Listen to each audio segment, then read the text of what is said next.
Alright, so hi, I'm Morris Rosenthal for ifitjams.com, and we're looking at the top of one of the flowcharts from the ifitjams.com website.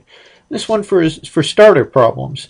And the idea with a logic flowchart is to take you through the steps of troubleshooting what might be wrong with your car so that you won't waste a lot of money and time on parts you don't need and repairs you don't have to be doing. So the basic starting point for a car that doesn't start is whether or not the starter cranks.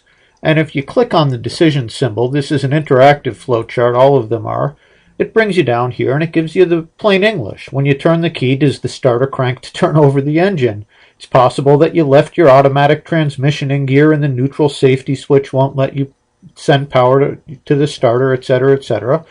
So there's a bunch of different little comments in here for each step that'll try to explain it to you in case you have very little car experience. The next point, let's say your starter doesn't crank. The question would be, does the starter spin?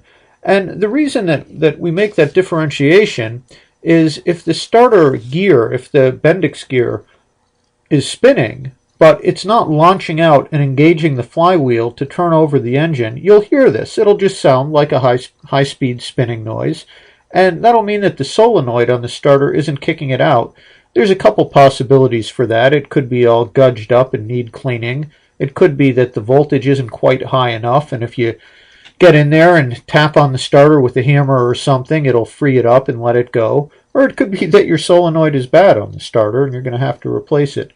Does the battery read over 12 volts?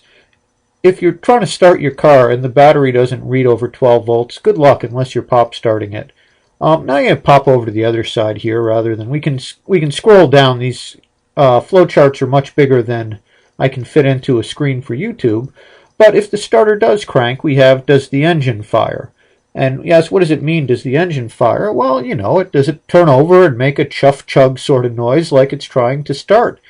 If it doesn't, the next thing to check is whether or not there's a spark to the spark plugs. If there's no spark, you're going to be coming down here into electrical troubleshooting. Spark from the coil, 12 volts at the primary, mechanical distributor, etc.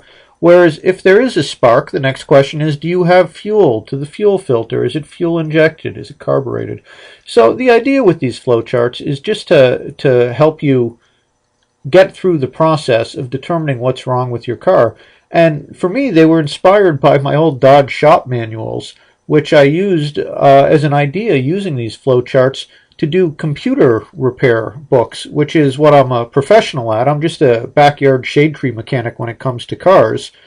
So I do these because I enjoy them. So I'm Morris Rosenthal for ifitjams.com, and come by the site and see whether or not it helps you out.